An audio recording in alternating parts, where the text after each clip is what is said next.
The devil's in the details.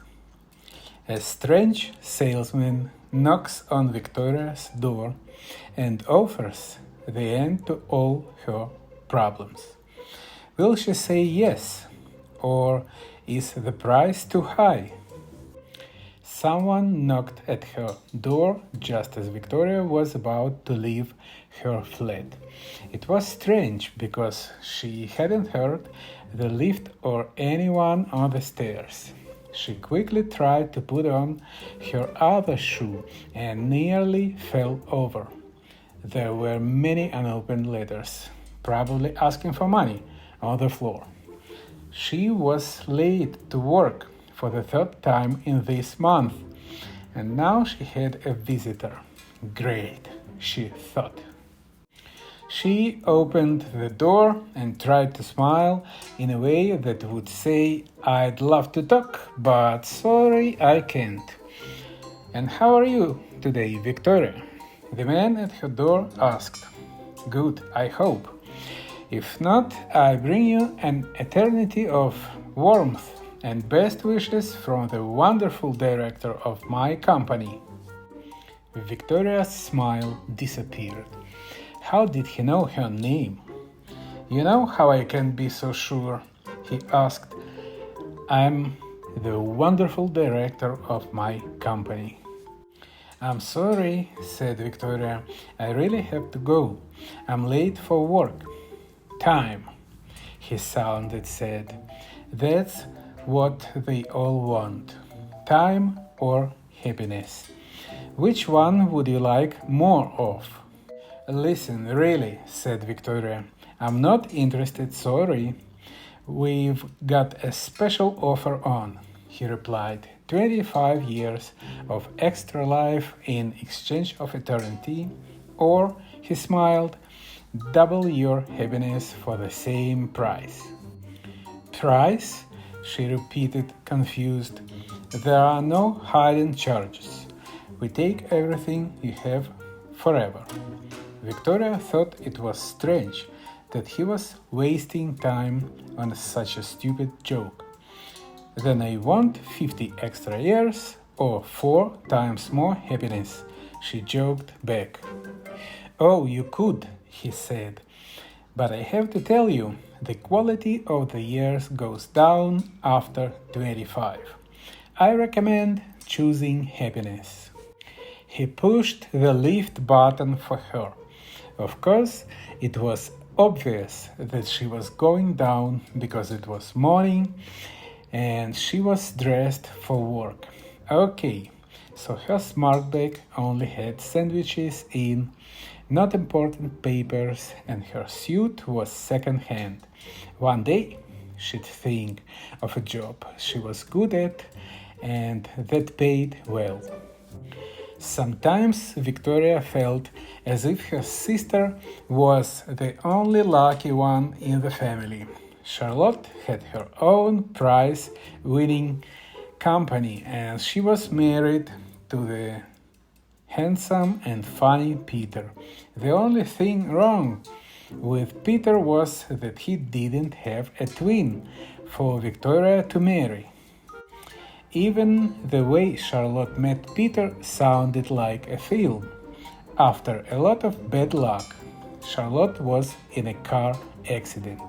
At first, the doctor said she would never walk again, but then a new doctor, Peter, started work at the hospital. With Peter's help, Charlotte was walking again in just a few weeks. Even he joked that no one had known he was such a good doctor before he met Charlotte. He asked her to marry him 2 months later. Half a year after the accident, Charlotte started her company, and now they lived in the most expensive part of London. Victoria was happy for her sister, of course, and she loved visiting their house and seeing their beautiful children, Gabriella and Angela. But sometimes it made her feel bad. that she didn't have any good luck for herself. Remembering Charlotte's accident made her think. It was impossible to know what might happen in the future. But what if I get killed by a bus tomorrow? Then your perfect life will only last one day. Time or happiness. I can only offer one. I can't do miracles. Another company does those. Well, maybe you should change jobs, she said and pressed the lift button herself. No, he said. I've tried working for them. Their sales team makes a very different offer. Have a hard life now, then be happy for eternity. Some customers like the idea, but honestly, it's much harder to sell it. The lift wasn't even moving, so she turned towards the stairs.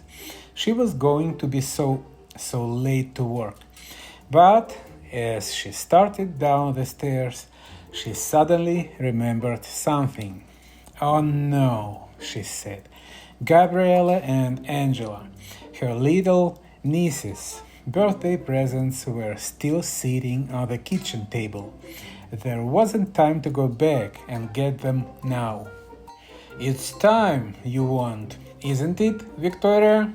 I always know, he called after her. I don't believe these stupid things you are saying, and I don't have time to talk to you.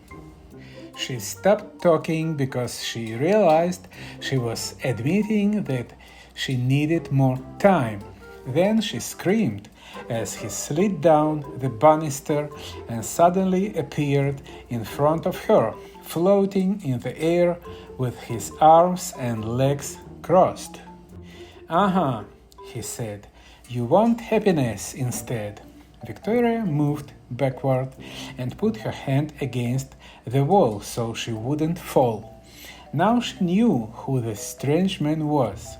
I'm happy enough, thanks, she said, starting to run down the stairs.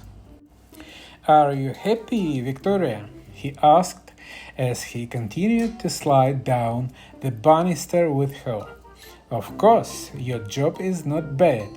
You don't mind that the pay is low, and your boss hates you because you are always late. I'm sure you will find the money to pay your rent, just like you usually do. You can't know that, she shouted. Anyway, money doesn't buy happiness. True, Victoria, true. It's love that makes the world go round. Exactly, she said. 5 more floors to go. I'm sure one day you will meet someone, he said. I don't need a man to be happy, so if that's all you're offering... You're so clever, Victoria. He continued, so few people understand that happiness comes from inside us, not from things we can buy or from other people. I see that you are cleverer than many of our customers. 25 years extra then. I can see it in you, Victoria. You won't waste them. But 25 more than what? No, no, no. He turned the last corner with her. I won't tell you how long your life is. We've tried it with customers and it doesn't work. When people know how long they are going to live, they don't enjoy their lives. I don't believe in any of this or in you. He jumped off the banister and held up something small and white. Your sister didn't believe it either, he said, not until she had her accident. Here's my card if you change your mind. And he disappeared. Victoria was alone on the stairs, her mouth open in shock.